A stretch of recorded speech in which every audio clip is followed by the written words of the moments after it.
Ya, pemirsa, terima kasih Anda masih bersama kami. Setiap jeda break tadi, saya harus mengendalikan diri untuk tidak terikut kiri atau kanan. Karena suara di Grand Studio luar biasa meriahnya. Tapi mudah-mudahan ini menunjukkan dukungan rakyat kepada calon pemimpin mereka. Yang penting, siapapun yang dipilih, siapapun yang jadi, torang semua basodara. Setuju ya? Oke, baik. Pemirsa, bagaimana dengan calon wakil Presiden Yusuf Kalla mendeskripsikan revolusi mental? Kita simak cuplikannya berikut ini. Revolusi ialah bekerja cepat, perubahan cepat. Karena kita mengetahui semua, Bapak calon capres itu tiap hari mengatakan kebocoran. Mental artinya, kalau kita tidak cepat, bagaimana kita bisa atasi itu? Bagaimana masalah-masalah nasional kita yang akibatnya karena mental manusia, bagaimana korupsi yang besar itu, bagaimana penyerangan keras, kalau ini kan asal-usulnya daripada perilaku mental bangsa. Nah, kalau kita hanya evolusi butuh 20 tahun, sudah habis negeri ini baru selesai. Itu tadi kata Pak Yusuf Kalla. Lalu bagaimana calon wakil presiden Hatta Rajasa melihat faktor bonus demografi Indonesia? Kita lihat cuplikannya. Pertama, pendidikan. Pendidikan, dan yang cepat adalah bagaimana upaya-upaya kita, faktor yang kita sebut dengan total factor productivity masuk ke dalam elemen pertumbuhan ekonomi kita, dan itulah yang kita sebut dengan sains dan teknologi. Oleh sebab itu, maka bonus demografi ini haruslah kita isi masyarakat Indonesia dengan ilmu pengetahuan dan berkemampuan teknologi. Baik, sebelum menjawab soal faktor mental dan juga bonus demografi, tadi ada pertanyaan titipan dari Mas Ono terkait angka. Ya, ini penting. Singkat saja masing-masing Bapak-bapak, Prof dan Pak Zul, siapa dulu yang mau menjawab soal angka? Silakan Prof, Anda duluan. Singkat saja. Saya terserah lupa angkanya, tetapi tiap tahun kira-kira 5 juta anak SD yang masuk ke SD. Memang benar jumlah siswa SD, SMP, dan SMA itu memang seperti grafik yang sangat tajam ya, terutama di tingkat SMA. Ini bisa difahami penyebabnya adalah karena sebagian besar keluarga di Indonesia itu mengandalkan anak sebagai salah satu tenaga kerja, dalam arti membantu pekerjaan orang tua. Bukan karena SMA-nya nggak ada. Harusnya tiap kecamatan ada SMA minimal. Ini yang juga ini masalah ini dua aspek. Salah satunya itu, kemudian juga infrastruktur ya, dalam arti fasilitas, sarana dan prasarana tidak. Prof, kalau kita langsung kaitkan dengan upaya revolusi mental tadi seperti apa? Kalau revolusi mental itu dimulai dari sektor pendidikan dasar tadi. Iya, jadi kita harus kembali ke masalah pendidikan ya. Jadi gini,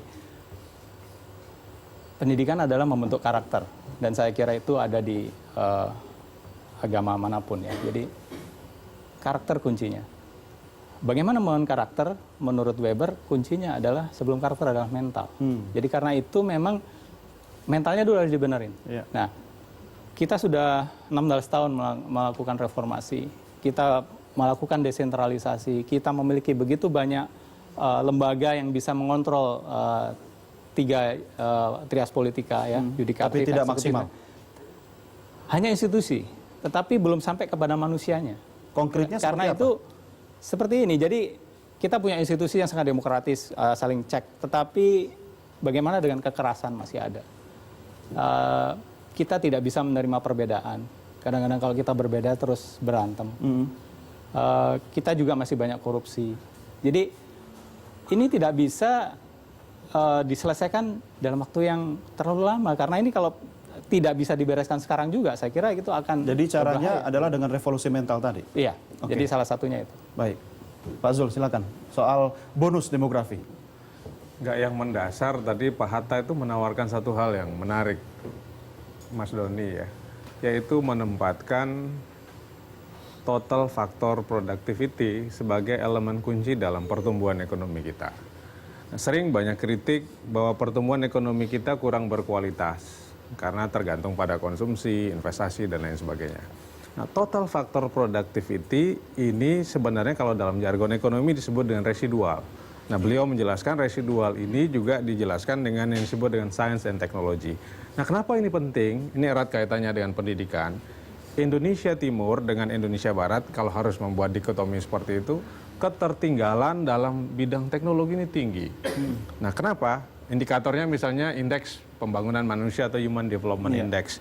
Kebanyakan siswa tamat SMA di Indonesia Timur itu melanjutkan pendidikannya di Malang, Jogja, Bandung, Bogor, dan Jakarta.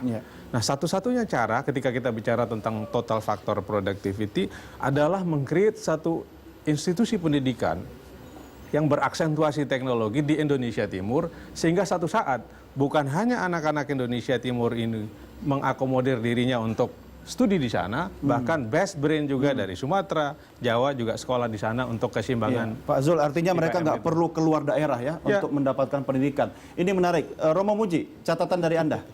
Ini persis. Jadi bonus demografi itu kan dimengerti oleh kita awam ini adalah karena jumlah penduduk banyak, ini pasar. Nah, bagaimana dengan tadi pendapat Pak Zul tadi bahwa itu mau ditangani dengan pendidikan yang ditaruh di lokal-lokal itu? Apakah dengan memindahkan mereka?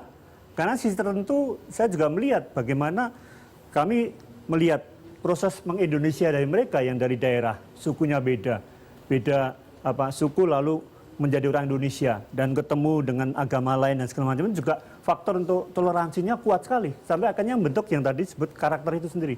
Jadi bagaimana bonus demografi dengan dipertemukan dengan mentalitas yang sebenarnya tidak cukup untuk soal itu. Silakan. Ini karena urusannya bikin kayak universitas atau teknologi tadi ya. Iya. Pusat inovasi. Inovasi tadi.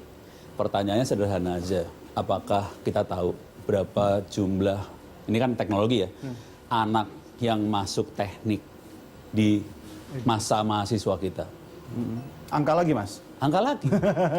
Berapa persen hari ini? Bapak-bapak harus kuat ini terhadap pertanyaan Pertama, angka ini. ini pertanyaan menarik. Iya, soal Romo Muji juga. Sekarang, ini harus diakui, kemajuan pembangunan ekonomi satu bangsa sangat ditentukan oleh jumlah insinyur. Satu. Nah, Indonesia Timur, kenapa gap ekonominya begitu menganga tajam? Pendidikan teknologinya sangat tertinggal. Dan sekarang, kenapa Indonesia tertinggal dalam kemandirian ekonomi? Karena banyak sumber daya alam tidak dikelola oleh anak bangsa, terutama dari indigenous people. Ya.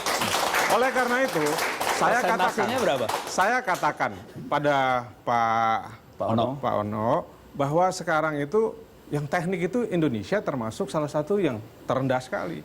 Dan basicnya itu kadang-kadang ilmu kuantitatifnya itu rendah sekali. Makanya kenapa saya bilang bagus total faktor productivity ini mendapat perhatian.